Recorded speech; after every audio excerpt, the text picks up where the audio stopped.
Good morning. Thank you so much for joining us for our panel on financing the future of bioscience and pharma. My name is Melissa Stevens. I'm the Deputy Executive Director for Faster Cures.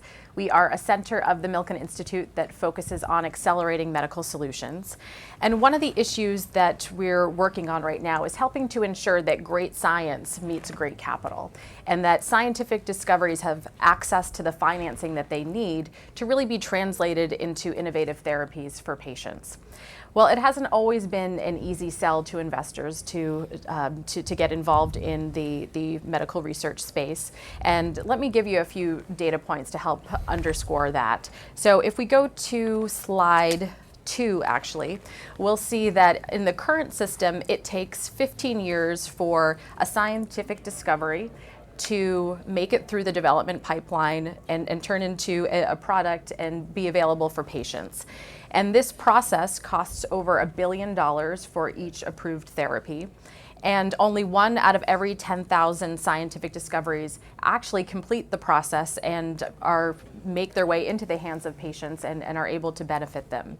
So you can see this isn't exactly a great investment profile, and it could be a bit daunting. If we go actually to slide 1, this just gives you a very simplistic overview of the medical research and development pipeline. And the area that's highlighted in orange, this translational research area or early stage, has been most impacted by these funding challenges. And it's a relatively high risk stage of the research process, and we've seen traditional investors like venture capitalists have retreated from this area. They've gone off to look for assets that can give them greater returns in a shorter amount of time. We've seen industry players move later stage in search of quote-unquote de-risked assets that are further along the development process. We know more about them.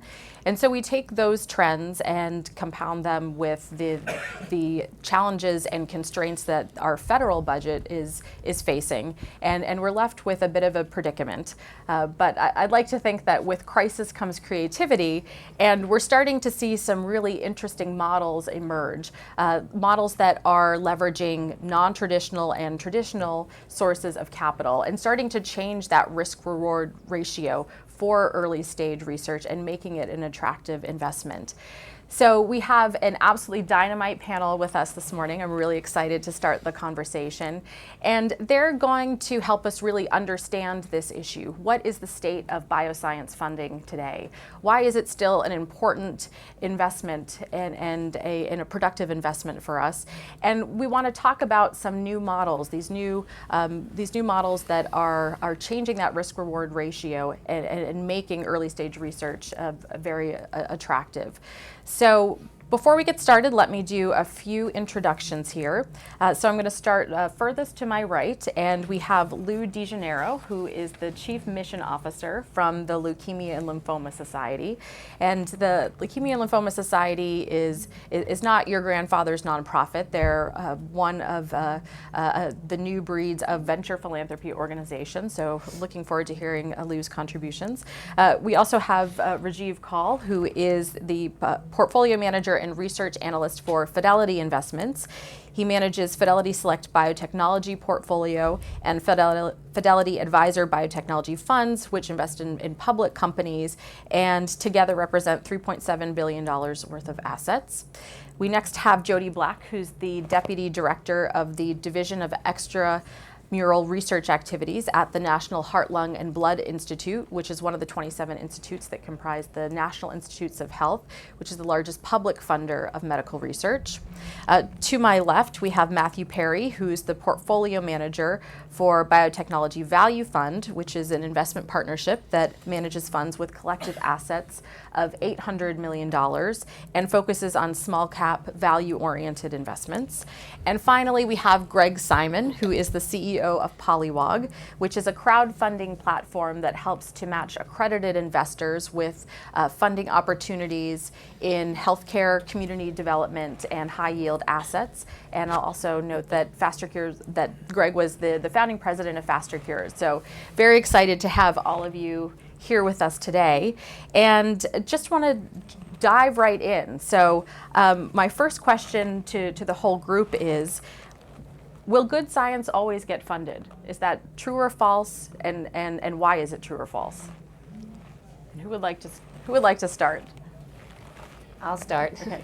So I think very risky good science will have a more difficult time getting funded. So in that regard, if you think about it that way, it's not always true that the best science will get funded. So yeah, let me chime in here. The class of diseases I represent, the hematological malignancies, leukemia, lymphoma, multiple myeloma, these are orphan diseases. And as a consequence, the good science there doesn't often get funded or doesn't always get funded. I'm actually thinking of a particular example. In the news lately, there have been reports about advances made in the treatment of several kinds of leukemia through a technology called adoptive T-cell immunotherapy. And we've been funding research in the laboratories that reported that work for the better part of 15 years to the tune of $16 million. But when we look back and ask how much money those projects were able to get from traditional sources, it was less than $2 million. And so had it not been for the Leukemia and Lymphoma Society and its focus on the heme malignancies, that work probably would have gone unfunded and would have taken far longer to achieve success than it has. Jeeves, Matt? Should I go? Well, I think quite clearly that good science does not always get funded. And I was just thinking of examples of that. You know, Rituxan is a great drug. It's one of the biggest drugs in the world. It's saved a lot of lives for non-Hodgkin's lymphoma. It was developed by a tiny biotech company in San Diego, IDEC, which almost went bankrupt. And I think there are 2 weeks of cash left. Then Genentech did a deal with them. Initially, they thought the drug would be for a niche indication with a few $100 million in sales, late-stage patients. Today, it's a dramatic change. The whole industry, I think the whole biotech industry, is very characterized by these sort of asymmetrical opportunities and risks. And I think one of the great challenges of investing in biotech is, what your slide very clearly elucidated, which is that most drugs fail. And so it's really hard to know beforehand what's really good science. Because if your benchmark for good science is a drug that changed people's lives, that can cure a disease, or a vaccine that can prevent diseases, these are very dramatic things. But that's very, very hard to predict.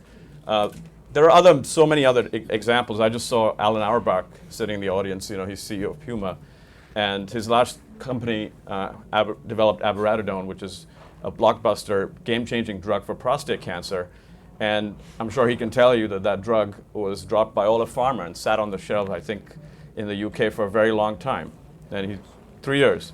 And the new drug that you have for Puma is a drug that Pfizer would not develop. So, there's so many examples of this. United Therapeutics has a drug, Remodulin, which is really a game-changing drug for PAH patients. GSK never developed it. So I think I'm pretty certain. Now there are some examples where things work more linearly, but I think those are the exceptions. Right. Anything else to add? Go ahead. Oh, no, one thing I'd just say to tie up what all these gentlemen and lady here are saying, very simply, is good science always can get financed. I think there's a difference between whether it will get financed or not. Certainly good science goes unfunded sometimes. It sometimes gets lost. But it always can get financed. There's always money out there for good science. It's finding the marriage of the good science and the person who's going to be willing to finance it. And it's like, I hate to do this to Alan, who's in the back of the room, but you have a champion like Alan who can't find the venture sources necessarily. He takes a company public as its first step.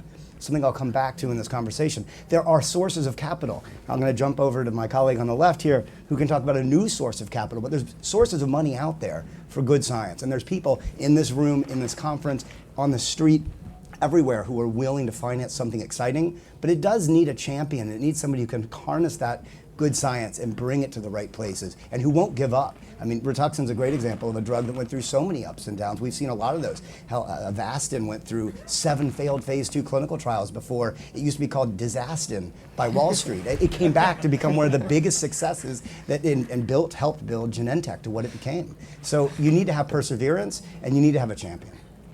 I don't think there is good science You can't say is good science getting funded because you don't know if it was good science until after you funded it and see if it worked. And if you think you're funding good science, that usually means you're funding an old white man's view of good science, and the young person's view of good science is viewed as quackery until it works.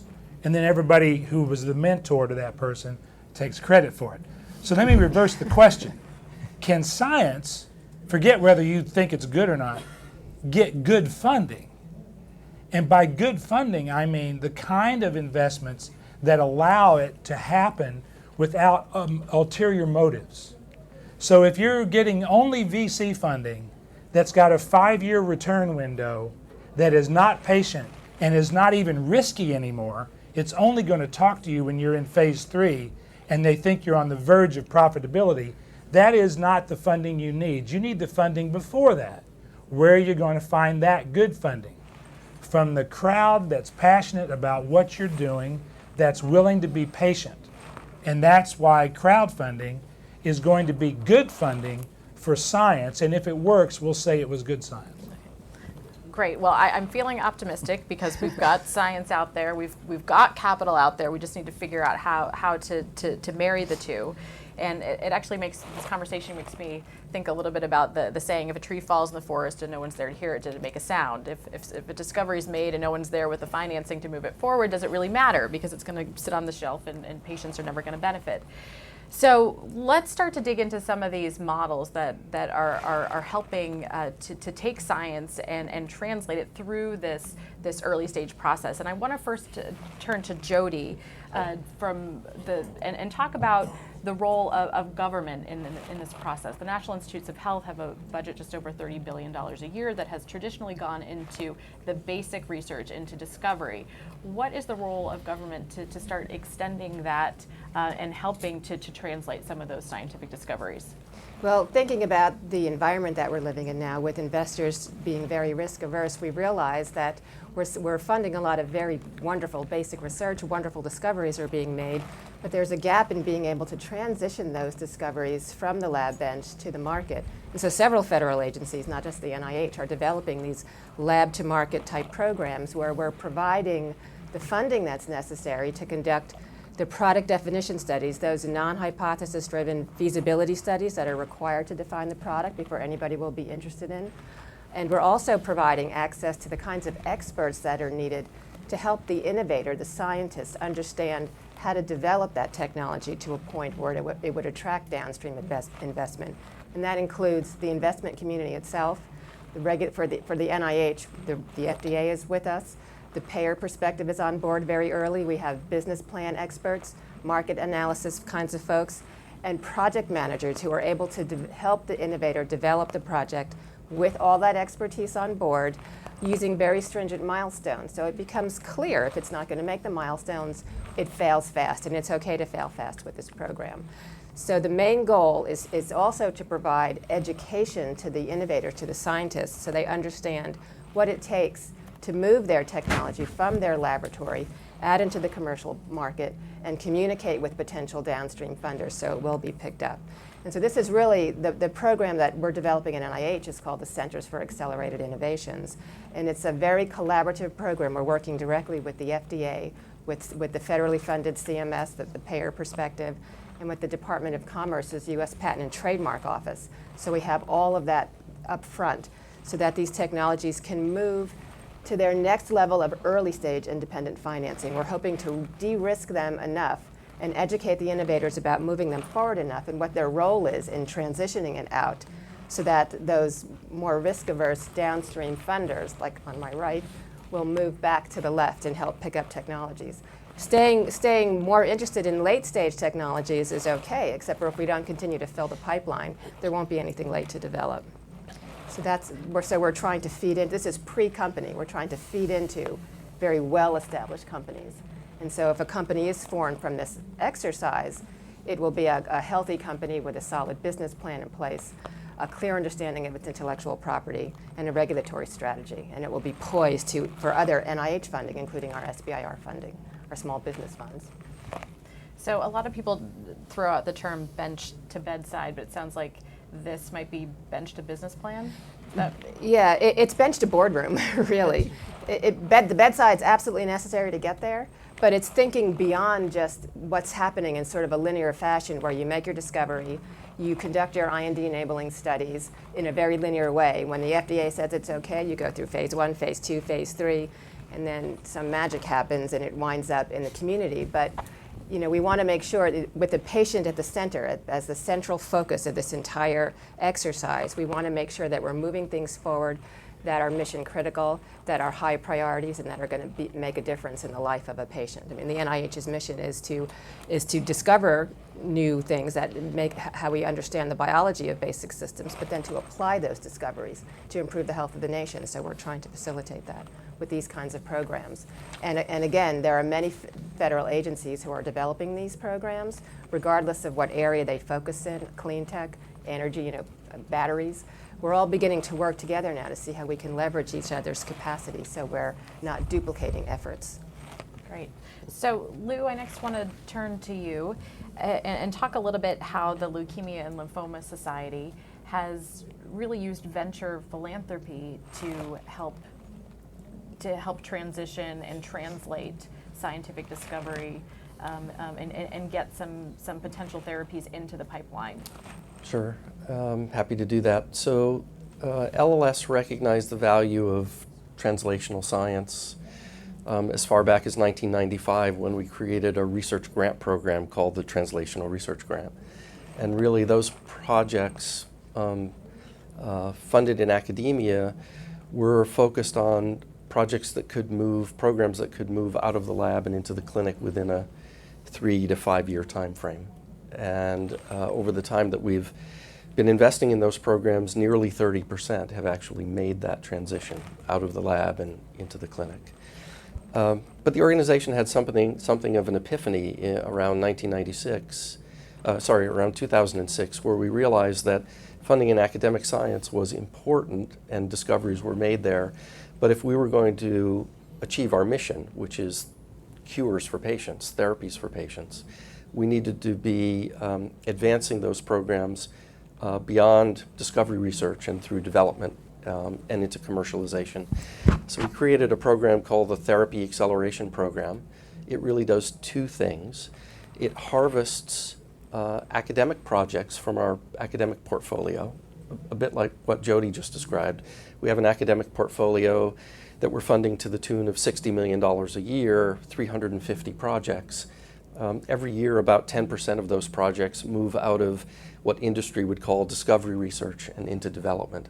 So in a way parallel to what Jody just described, we reach out to those academic investigators and bring them development expertise to advance through the pipeline, through the FDA pipeline.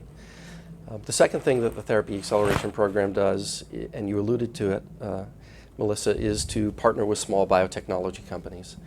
We're looking for companies that have late preclinical and clinical stage assets that might be useful in the treatment of the hematological malignancies. Frequently we find that those companies are making progress with the drugs but not in the blood cancers. And again, it comes back not to a medical or scientific reason, but because of the economics. Small patient population, you can't get the kind of return that you hope to by working on a drug for leukemia, for example. So we partner with those companies. We deploy non-dilutive funding. Last year, in that portfolio of companies, we deployed $20 million in total. So it's non-dilutive capital. We bring much more than just that. We bring access to key opinion leaders. We open the doors to clinical trial sites. We run a clinical trial matching service out of our office. We bring the good housekeeping seal of the Leukemia and Lymphoma Society. So just to fast forward to last year, to give you a couple of arenas where we've had some impact already, we've been able to advance with a small company a drug that is the active ingredient in a topical antifungal, a cream that's used to treat toenail fungus. We've been able to repurpose that drug for use in leukemia to significant effect.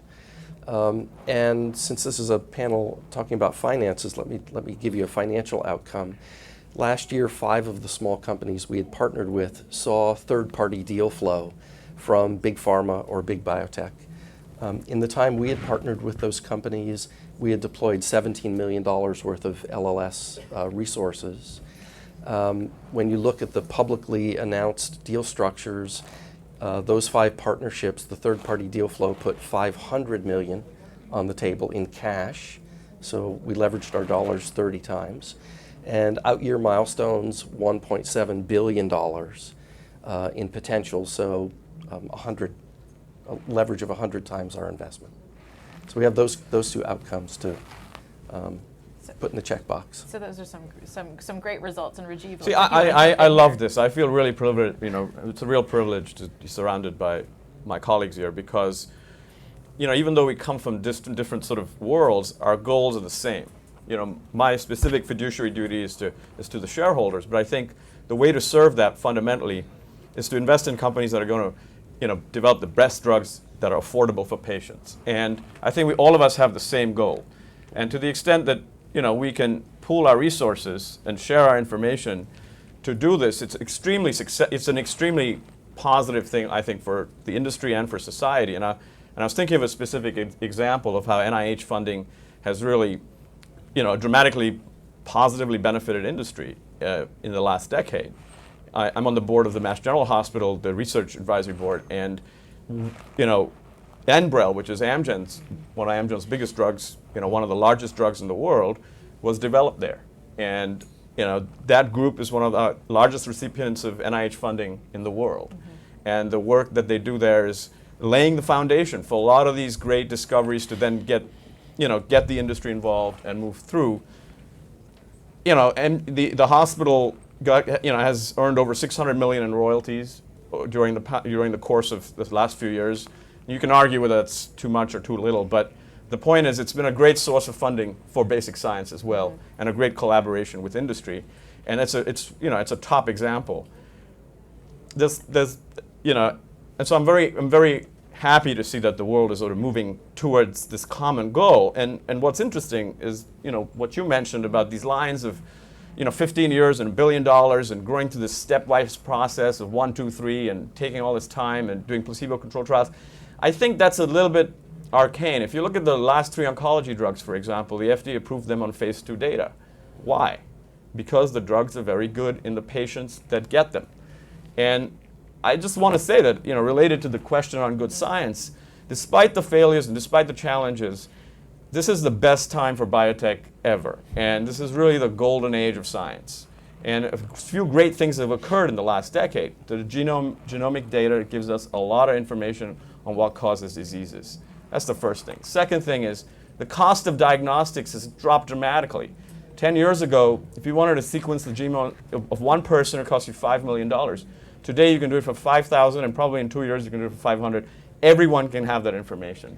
The third thing is, 15 years ago, the big blow-ups in the industry were based on drugs that were very promising, but they were not tolerated because we didn't know how to design these drugs. Enzyme replacement therapies, monoclonal antibodies, small molecules that are more targeted with less collateral damage. These are all things we can develop. When we have this proliferation of targets. So the opportunity set, and I often like to think about this as sort of Silicon Valley 1984. The next 10, 20 years for the industry in terms of the breadth and volume of things that are going to come out here in terms of improving people's lives and medicines, it's hard to predict what that's going to be. Mm-hmm. So that's the important thing to realize that opportunity set is going to bring a lot of value in the future. So I think we'll figure out a way to get the funding to come for it too. Good. Well, and I also want to point out, Rajiv, 2 of your top 10 holdings, Celgene and Vertex, have partnerships with these venture philanthropy organizations. So it would seem to me that they're doing something right, and you agree that they are doing something right. Well, Vertex's CF drug was very well funded by the Cystic Fibrosis Foundation. Exactly. I'm sorry, it's just a great example of the society, being such a strong advocate for that. And that was a small biotech company in San Diego, Aurora, that really developed that drug, a small group of people. That's a very exciting thing. Yes. So I wanted But it was never in Vertex's business plan. True. until they found that they already had it in their portfolio. Right, Right. right. So I want to just follow our invisible baton of innovation from Jody, who could potentially pass some technologies to Lou and a venture philanthropy organization to advance them, continue to advance them through this pipeline. And now maybe it's not a baton pass, but more of maybe you're passing the football here, but down to Greg. I want you to jump in and talk a little bit about how the crowds can help to fund some of this early stage research, and maybe just give us a minute on crowdfunding for those of us who weren't at the session yesterday. Okay. So your government, a majority of Republicans and Democrats and the president passed and signed a bill a year ago, April, that revolutionizes securities laws as it relates to new startup companies. And what they allowed startup companies to do was to raise more money from more people, which allows them to lower the unit size of the investment, which is critical in health. You can't lower the risk of the kind of research you have to do, but if you can lower the bet, more people will take the bet. It also allows non-accredited investors, people who do not have $1 million net worth or who make less than $200,000 a year, to invest in private companies to a certain degree, and you can raise $1 million from that crowd. And the most important piece is, for the first time ever, you can advertise. A company like Polliwog can advertise that we're raising money for a private offering and put the details out to the public, and then people can come to our site and check it out, and if they're accredited, they can invest. Before this, if you wanted to raise money for a private company, you had to go find investors one at a time that you knew were accredited. Nobody does business this way. And now under this new law, you don't have to do it this way either. So, what does that mean for health? There's not a riskier business than health. So being able to bring investors in at a lower unit size so you can make a $10,000 investment on a company, and for $100,000 you can get 10 companies and diversify, is going to revolutionize capital formation in the riskiest sector we have, which is biotech. It also means that you have a transparent marketplace. The VC has always had more information than any other investor because they go and they get it from the companies, and they were the sole source of money for most companies. If you can go to thousands of people and advertise to the public, and thousands of people can come and look at your offering, it's a transparent marketplace. They ask different kinds of questions. They see what other people are doing. They can validate whether the information's right or not. This is going to democratize the flow of capital into companies. The other thing is, I hear this all the time from the establishment. If it's a good company, it's already been funded by a VC. And if it hasn't been funded, it's not a good company. Now, when I was in school, before, the internet, that was called a tautology. And yet people say this all the time. The other thing they say is, this is a really dangerous sector to invest in, don't do it. I was on a panel at NYU last week. The guy next to me said, you have to be crazy to invest in a health company. And yet we just heard that one of the most profitable sectors right now is biotech. So at Polliwog, we have one operating principle, and if you don't believe this, then you're in the wrong session. And the operating principle is, the best is yet to fund. This really is the golden age of science. We've got a new social media tools. We've got new capital formation tools. We've got 35-year-olds, 85 million of them, coming into the marketplace in the next 10 years. This is going to revolutionize capital formation. And what it means is that the crowd, does the crowd understand biotech enough to invest in it? Do fish understand water? Do you understand how your computer works or how your smartphone works? You don't need to understand peptides or monoclonal antibodies to know that you want to be part of funding risky ventures that are unavoidably risky if we're going to cure anything. It's great if you can understand it all in great detail, but most people don't invest based on a detailed knowledge of what GE does. They invest because they either believe in something or someone told them they're going to make money. And in this space, you should put your money where your passion is. And the Jobs Act allows you to do that.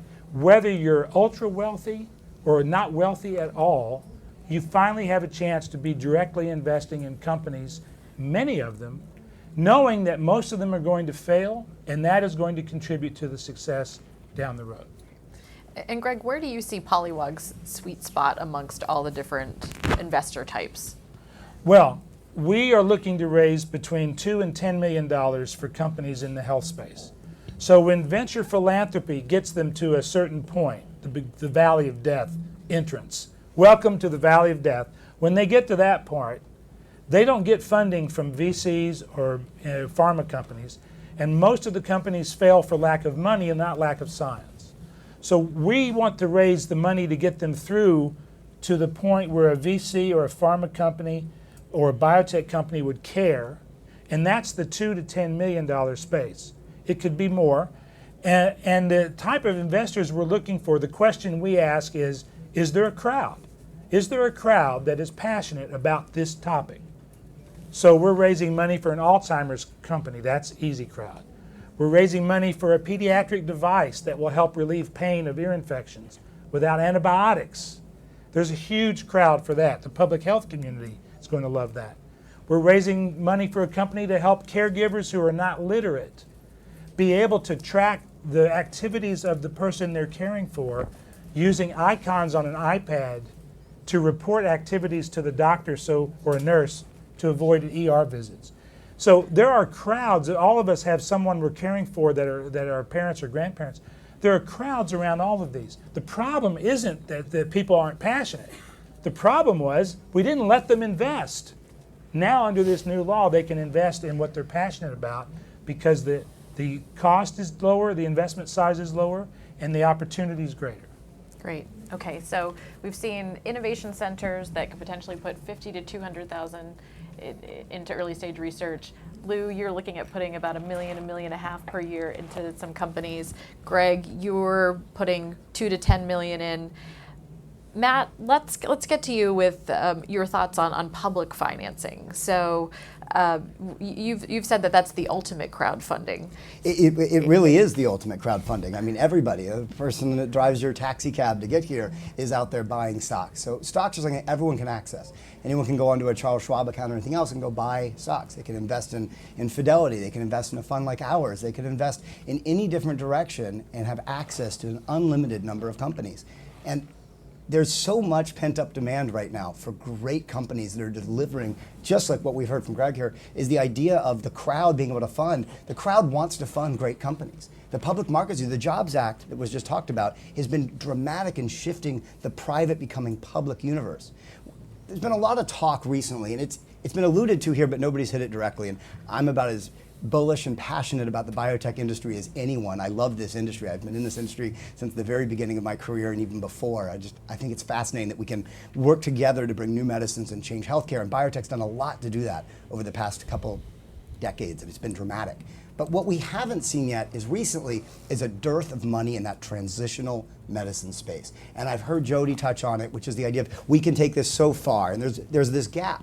And the gap, and it's interesting, there's no one up here who is a venture capitalist. And we can talk for a minute, but the venture capital industry has been under a lot of pressure in the life sciences space. They've been unable to raise the kind of funds. If you went back into the 90s, the model was pretty obvious. You did your seed round, you did your A, you did your B, you did your C, and you went public. What was interesting in your seed A, B, C, you raised $20, $30, $40 million in aggregate. After this model worked really well, we had a big opening and a big public market window, and all these companies went public in the late 90s and 2000. And when that kind of contracted a little bit, but before it did, these funds raised huge amounts of money.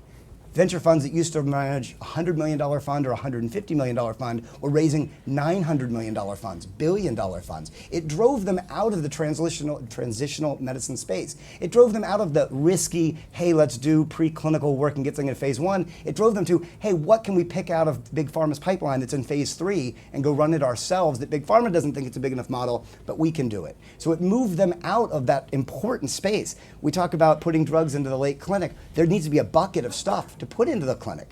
But somebody needs to fill that bucket, and Jody's group is working on filling the bucket. The NIH is working on filling the bucket. Crowdsourcing wants to help fill the bucket. It's all great, but at some point a company needs to be formed that can carry it the distance, and that transition is being lost somewhere. And I believe the public markets can fill that. I believe with the Jobs Act, we can see early IPOs that allow people, if crowdsourcing can do it, but I don't think 10 million is going to be enough initially. We just saw an IPO last November. It was one of the first IPOs to come out since the Jobs Act. The company is a preclinical company that has deep science, no venture capitalist, interestingly enough. It was 2 publicly traded companies that contributed technology, licensed that technology to third parties, big pharma and others, and then floated the idea of the future value of this to public market investors. That IPO was a very successful IPO, raised $90 million. The alternative for this private company was a venture capitalist that was offering them $30 million at a $15 million pre-money valuation. Instead, something along those lines, by the way. Instead, they raised money at a $78 million pre-money valuation, and they raised almost $100 million in their IPO. So you look at that and you say, IPO can be a great source even for early stage companies. They won't be in the clinic this year. They weren't in the clinic when they went public. And they won't be in the clinic maybe until next year or even the year after. So it's not a stage of development. It's having that champion and that host is a great management team. We're seeing other ones. Epizyme recently filed. I know that Lou has put money into Epizyme and helped them get started. They're filing an IPO or did. Their S1's on file, so I can talk about it in this room. There's other ones that are not yet filed, so I can't talk about. But the Jobs Act allows these companies to come talk to us. There's 1,000 venture-backed companies already in existence, 1,000 of them. Most of them aren't being funded. Most of them won't be funded. Most of them, unfortunately, changed their business plan along the way and became single product companies trying to pull something out of big pharma and redevelop it or repurpose an old drug. And the ones that are doing great research, we're digging into as deep as we can, and we're allowed to hold hands with them from the earliest days and help them become public by being an anchor order in their IPOs. I know Rajiv's looking at these IPOs as well. I know we all have this appetite for these companies, and the Jobs Act allows us to take them public much earlier. And there's a number of investors looking to do it. And then once they are public, it's the ultimate crowdsource, and everyone can tap into these companies. Well, I want to bounce baback over to you, Rajiv, to add on to that, and also wanting to get your thoughts on, your fund. You had 37% return over the last year, and major biotech indices outperformed the S&P by 86% over the last 5 years. I want to get your thoughts on, does success breed success? How is this going to build confidence for people to come back into the sector? Well, I think there's a lot of great stuff going on the science side. We talked about it a little bit earlier, and I'll riff off what Matt is saying too. There's 1,000 biotech companies out there. Last year there were 85 new biotech companies that were started. In the next 5 years, and that's sort of a medium low. In the next 5 years, are going to get another full 500. And a lot of these, in the context of an improved background of sort of targeted medicine, et cetera, could really be major success stories. The flip side is that the funding environment, as we know, is difficult. The one point that I do want to make on here is that if you look at the biggest part of the R&D spent annually, the NIH is about a third of it. Probably the biggest single entity on basic science research. But a lot of the development spend is done through the industry, and 70% of it is essentially big pharmaceutical companies. And I think one of the challenges that big pharmaceutical companies have is that they don't innovate. They don't, at a time in which the science has never been better, and that's the irony of it. And I think one of the reasons why it's hard for them to innovate is because their structures are very challenging.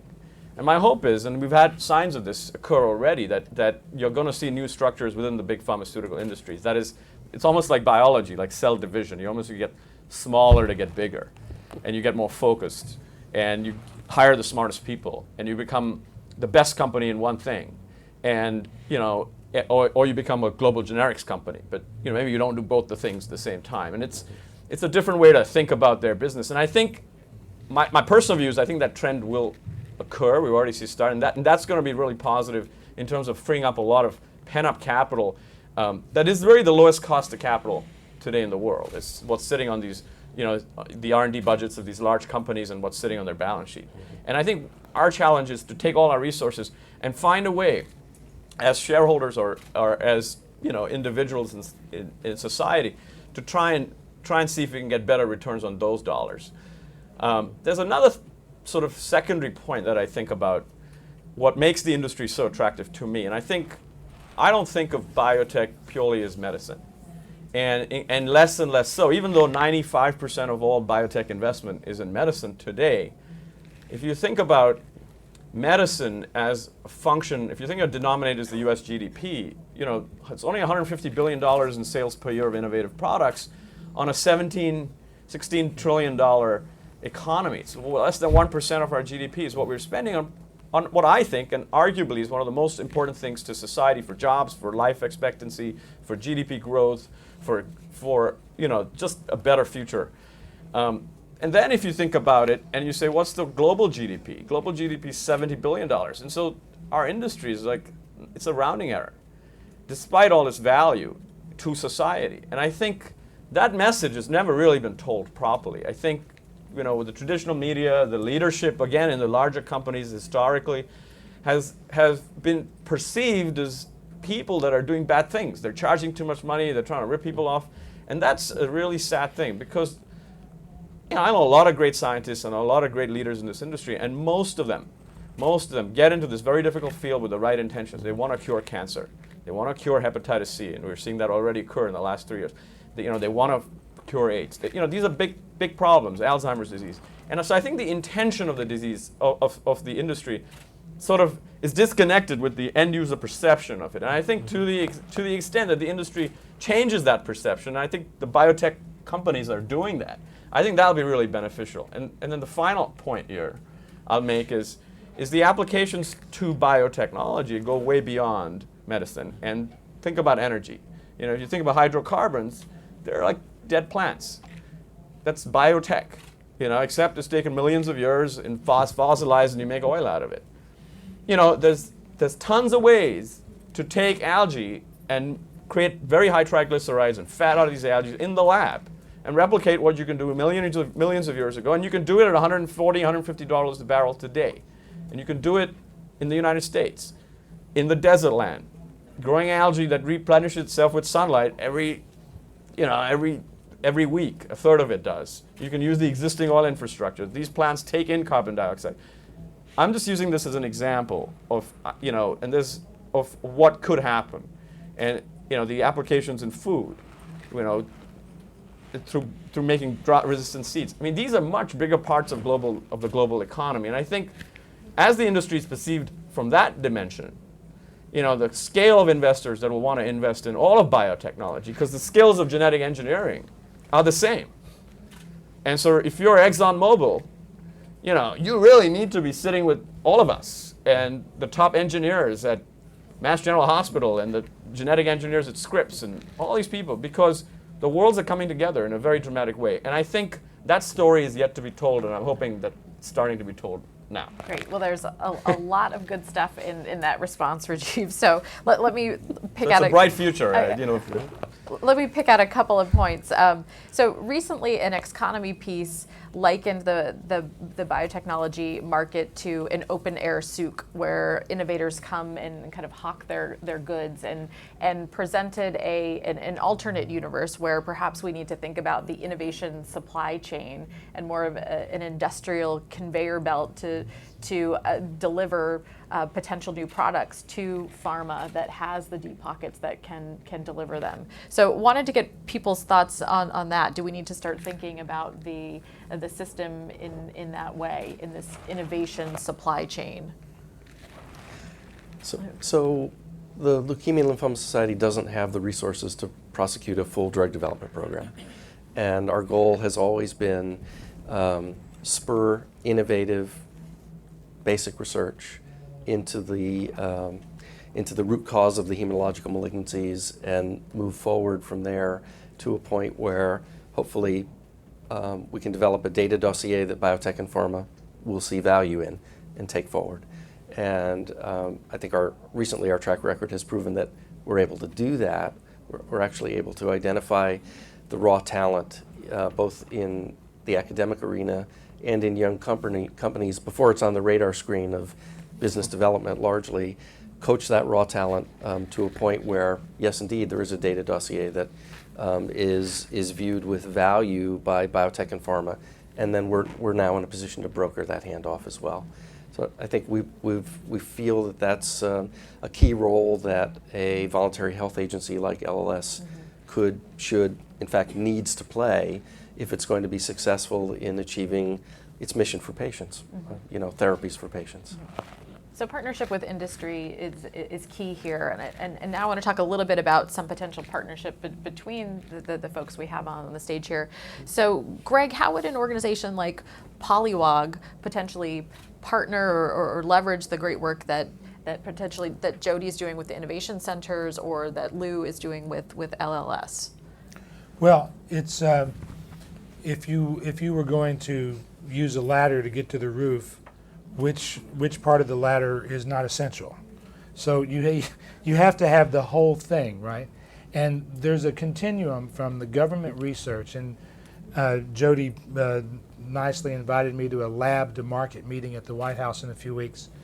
You have to be able to have mechanisms to go from early ideas through to early funding, through venture philanthropy, what Lou does, and then early stage funding post what the philanthropy can do, which is where Polliwog comes in, so that you get to the point where maybe you get to the 20 million raise, and then you can go public, and then you get to where Matt and Rajiv live.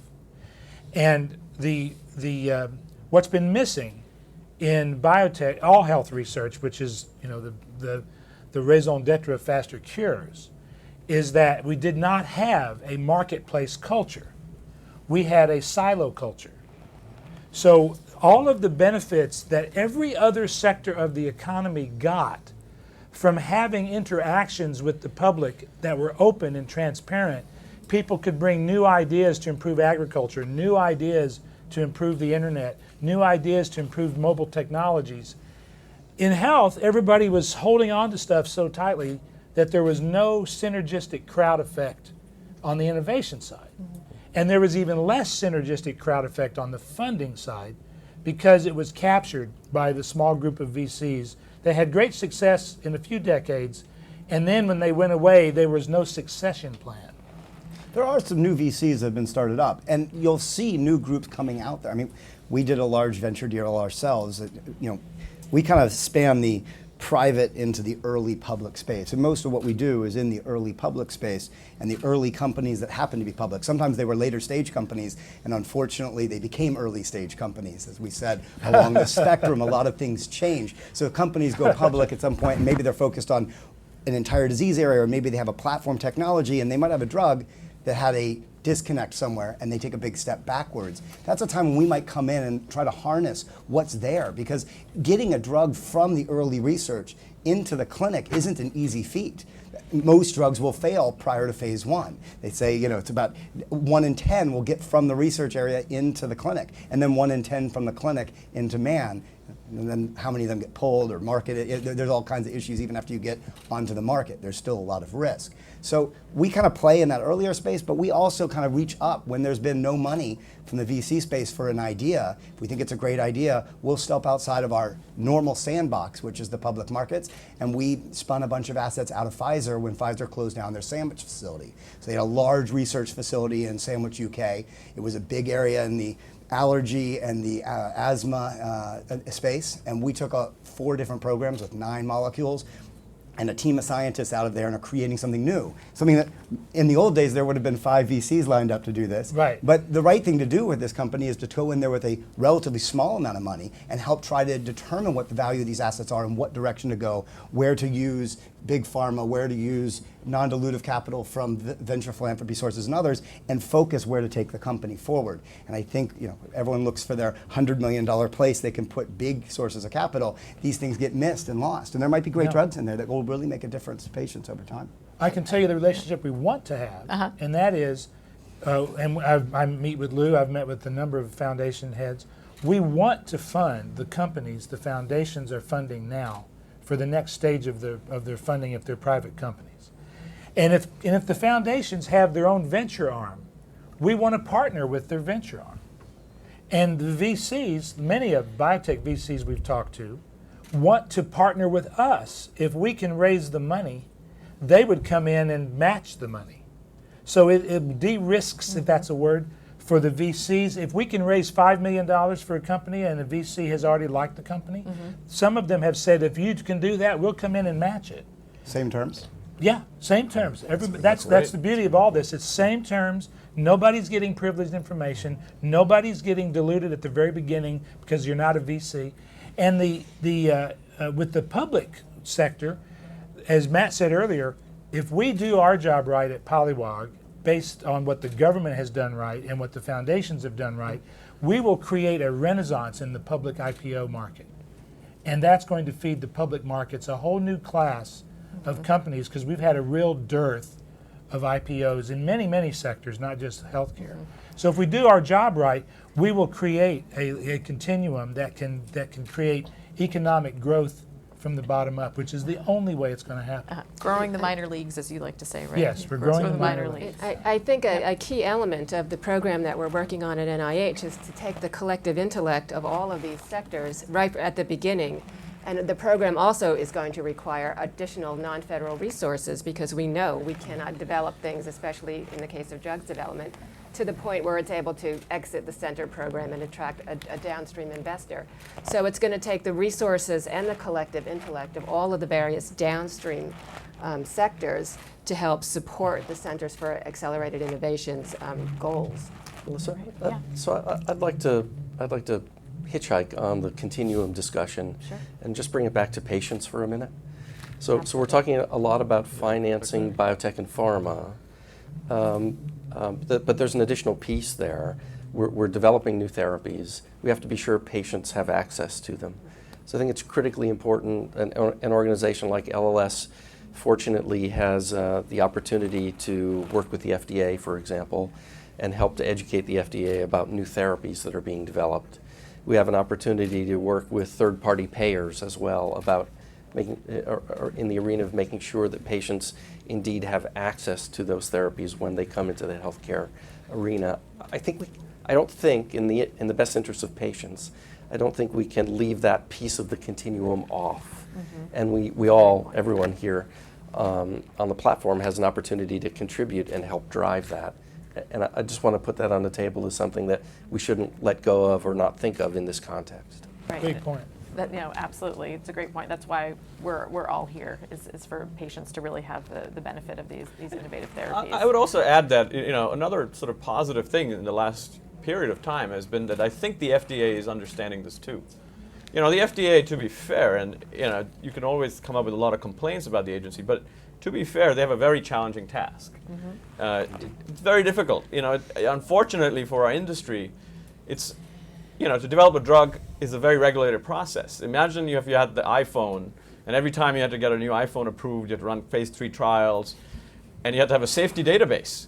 I mean, arguably, cell phones are probably worse for your health than a lot of other, like potentially some drugs. We just don't know because we haven't done the studies, because nobody's asked them to, and the industry is not regulated like that. So you'd still be iPhone 1.0, not 5.0, if you had the same model applied to the drug development industry. So that's the challenge. But the new breakthrough status designation for a lot of drugs, I think a lot of that's been driven by patient groups that are strongly vocal. They say, look, unfortunately, people will die a year from now. They're willing to take the risk. They need the information. They need to be allowed to have the choice to do this. So I feel I feel the agency is beginning to recognize this, and especially in areas of unmet medical need, that's a pretty positive thing that's occurring. Great.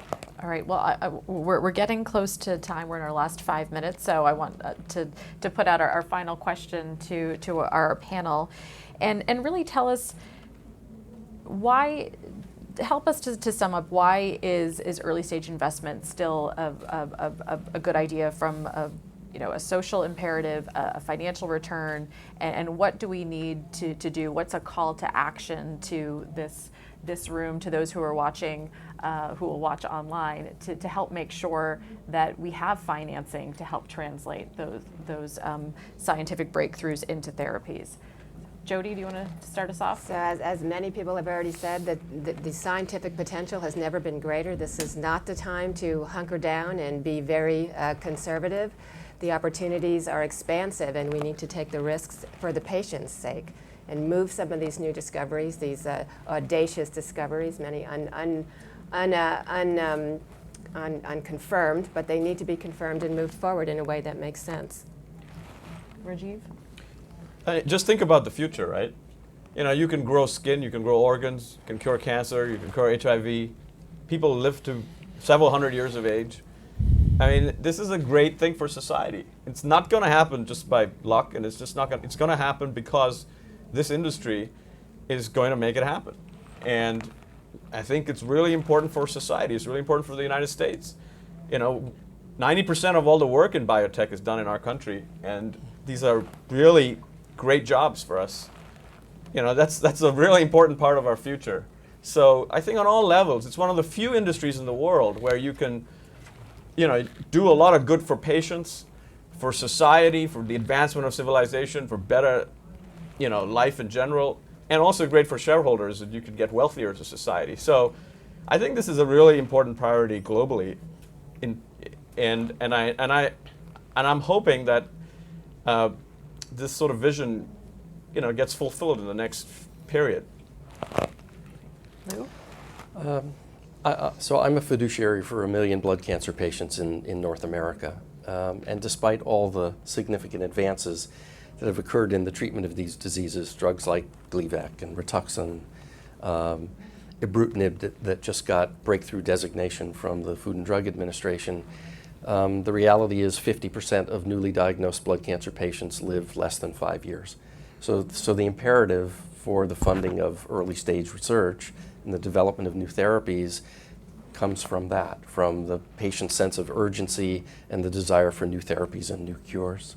And we'll keep going until, you know, our vision is a world without blood cancer. Mm-hmm. And we'll keep pursuing that until we get to that point. Great. Greg? Investing in early stage medical research is a lousy idea.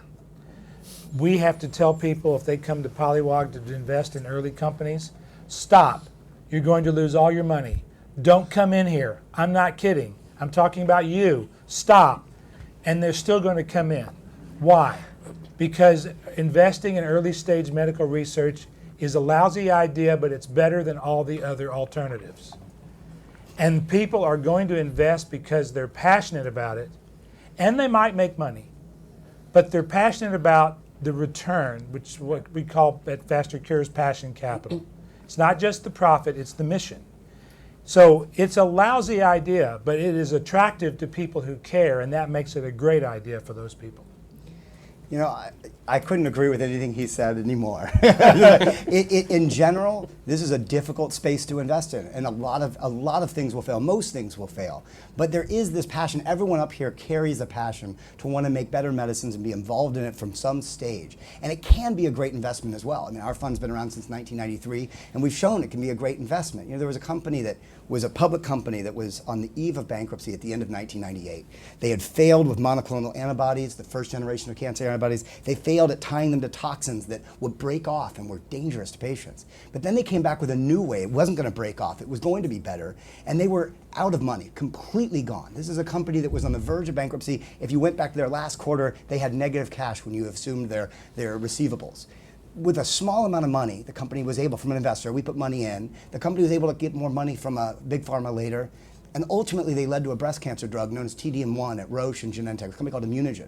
It's amazing because if you get into these companies, not only will you change medicine in the future and bring ideas to light, but you can also make a lot of money in the process, which is part of what this is about.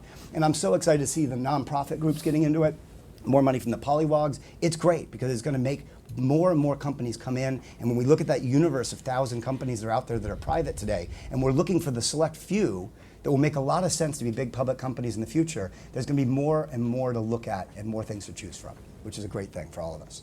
Great. Well, thank you so much to our panelists. I hope the audience got a lot out of the conversation today to really understand where we are with the state of bioscience funding, but also to look forward into the opportunities. And I love the term, the golden age of science that we're in. We heard that a couple of times today. So ladies and gentlemen, please join me in thanking our panelists for this discussion.